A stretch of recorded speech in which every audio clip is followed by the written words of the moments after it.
আসসালামু আলাইকুম। আমি মারিয়া কিবতিয়া।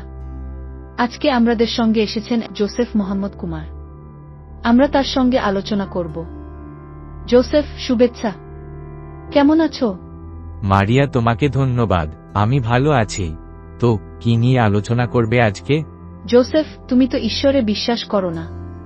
তুমি একটা যুক্তি বলো যেটা ঈশ্বরের অস্তিত্বের বিরুদ্ধে যায়। মারিয়া, আমি মনে করি প্রবলেম অফ ইভিল ঈশ্বরের অস্তিত্বের বিরুদ্ধে সবচেয়ে শক্তিশালী যুক্তি। যদি ঈশ্বর সর্বশক্তিমান, সর্বজ্ঞ এবং সর্বদয় হন, তাহলে পৃথিবীতে এত দুঃখ, কষ্ট, দুর্ভোগ এবং অযৌক্তিক দুর্যোগ কেন? উদাহরণস্বরূপ, কেন নিরপরাধ শিশুরা ক্ষুধায় মারা যায়? কেন ক্যান্সারের মতো রোগ বিদ্যমান? কেন ভূমিকম্প বা সুনামির মতো প্রাকৃতিক দুর্যোগে হাজার হাজার মানুষ মারা যায়? যদি ঈশ্বর সত্যিই সর্বদয় হন, তবে তিনি কি এইসব কষ্ট দূর করতে চান না? জোসেফ, আমি বুঝতে পারি যে দুঃখ কষ্টের অস্তিত্ব আমাদের জন্য একটি বড় প্রশ্ন। তবে আমি মনে করি এটি ঈশ্বরের অস্তিত্বকে অস্বীকার করে না।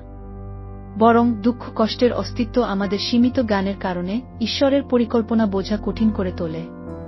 উদাহরণস্বরূপ, একটি শিশু বুঝতে পারে না কেন তার বাবা মা তাকে একটি বেদনাদায়ক টিকা দেয়।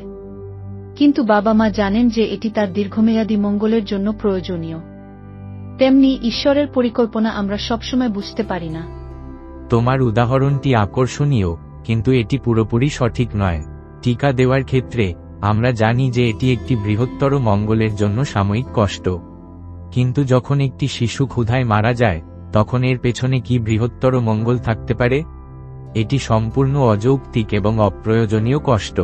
যদি ঈশ্বর সর্বশক্তিমান হন, তবে তিনি এমন একটি পৃথিবী তৈরি করতে পারতেন যেখানে দুঃখ কষ্ট ছাড়াই মানুষ স্বাধীন ইচ্ছা এবং ভালোবাসা উপভোগ করতে পারে।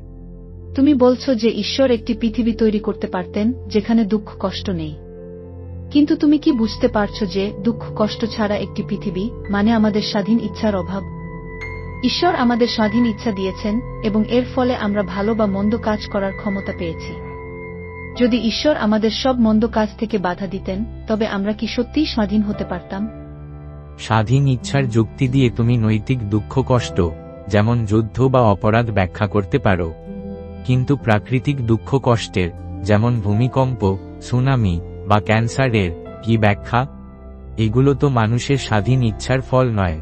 কেন ঈশ্বর এমন একটি পৃথিবী তৈরি করলেন যেখানে প্রাকৃতিক দুর্যোগ এবং রোগ মানুষের জীবন ধ্বংস করে? প্রাকৃতিক দুঃখ কষ্টের জন্য আমি বলবো যে এটি প্রকৃতির নিয়মের একটি অংশ। উদাহরণস্বরূপ, টেকটনিক প্লেটের নড়াচড়া ভূমিকম্প ঘটায়, কিন্তু এটি একই সঙ্গে পাহাড় তৈরি করে এবং পৃথিবীর বায়ুমণ্ডল বজায় রাখে। প্রকৃতির এই নিয়মগুলো ছাড়া পৃথিবী টিকে থাকতে পারত না। ঈশ্বর একটি স্থিতিশীল এবং কার্যকরী পৃথিবী তৈরি করেছেন এবং এর কিছু পার্শ্বপ্রতিক্রিয়া দুঃখ কষ্ট হতে পারে। তোমার যুক্তি অনুযায়ী ঈশ্বর সর্বশক্তিমান হলেও তিনি প্রকৃতির নিয়ম পরিবর্তন করতে পারেন না। কিন্তু যদি ঈশ্বর সত্যিই সর্বশক্তিমান হন, তবে তিনি এমন একটি পৃথিবী তৈরি করতে পারতেন যেখানে ভূমিকম্প কেবল তখনই ঘটত যখন কোনো মানুষ সেখানে উপস্থিত নেই। অথবা ক্যান্সারের মতো রোগ কেন বিদ্যমান? এগুলো কি সত্যিই অপরিহার্য? তুমি বলছো যে ঈশ্বর সবকিছু পরিবর্তন করতে পারতেন, কিন্তু এটি একটি অস্থিতিশীল পৃথিবী তৈরি করত। এটি এমন হবে যেন একজন প্রোগ্রামার তার কোড বারবার পরিবর্তন করছেন। ঈশ্বর একটি সুশৃঙ্খল পৃথিবী তৈরি করেছেন যেখানে প্রকৃতির নিয়ম কাজ করে। আর ক্যান্সারের মতো রোগের ক্ষেত্রে আমরা জানি না ঈশ্বরের পরিকল্পনা কি। হয়তো এই কষ্টের মধ্য দিয়ে মানুষ আরও সহানুভূতিশীল এবং শক্তিশালী হয়ে ওঠে। তুমি বারবার বলছো যে আমরা ঈশ্বরের পরিকল্পনা বুঝতে পারি না, কিন্তু এটি কি একটি দুর্বল যুক্তি নয়? যদি আমরা ঈশ্বরের পরিকল্পনা বুঝতে না পারি, তবে আমরা কিভাবে জানব যে তিনি সর্বদয়? আর যদি ঈশ্বর সত্যিই সর্বদয় হন, তবে তিনি কেন নিজেকে লুকিয়ে রাখেন? কেন তিনি দুঃখ কষ্টে থাকা মানুষদের সান্ত্বনা দিতে সরাসরি উপস্থিত হন না? ঈশ্বর নিজেকে লুকিয়ে রাখেন না। তিনি আমাদের স্বাধীন ইচ্ছা দিয়েছেন এবং চান আমরা তাকে নিজের ইচ্ছায় খুঁজে বের করি। আর দুঃখ কষ্টের মধ্য দিয়ে আমরা ঈশ্বরের কাছে আরও ঘনিষ্ঠ হতে পারি। এটি আত্মার বিকাশের একটি প্রক্রিয়া। যদি ঈশ্বর সবসময় সরাসরি হস্তক্ষেপ করতেন, তবে আমরা কি সত্যিই তাকে ভালোবাসতাম, নাকি কেবল তার শক্তির ভয়ে তাকে মানতাম? তোমার যুক্তি শুনে মনে হয় যে ঈশ্বরের অস্তিত্বের জন্য দুঃখ কষ্টকে ন্যায্যতা দেওয়া হচ্ছে। কিন্তু আমি মনে করি দুঃখ কষ্টের পরিমাণ এবং প্রকৃতি এতটাই অযৌক্তিক যে এটি ঈশ্বরের অস্তিত্বকে গুরুতরভাবে প্রশ্নবিদ্ধ করে।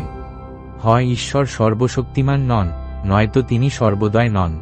আর যদি তিনি এই দুই গুণের অধিকারী না হন, তবে তিনি ঈশ্বর হতে পারেন না। আমি স্বীকার করি যে দুঃখ কষ্ট একটি কঠিন প্রশ্ন।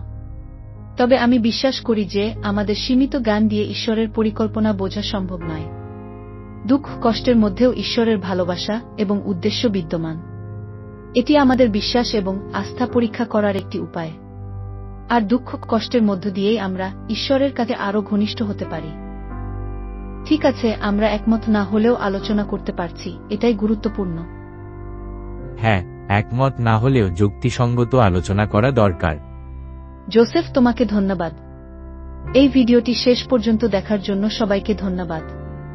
এরকম আরও ভিডিও পেতে হলে আমাদের চ্যানেল লাইক, ফলো ও সাবস্ক্রাইব করতে ভুলবেন না।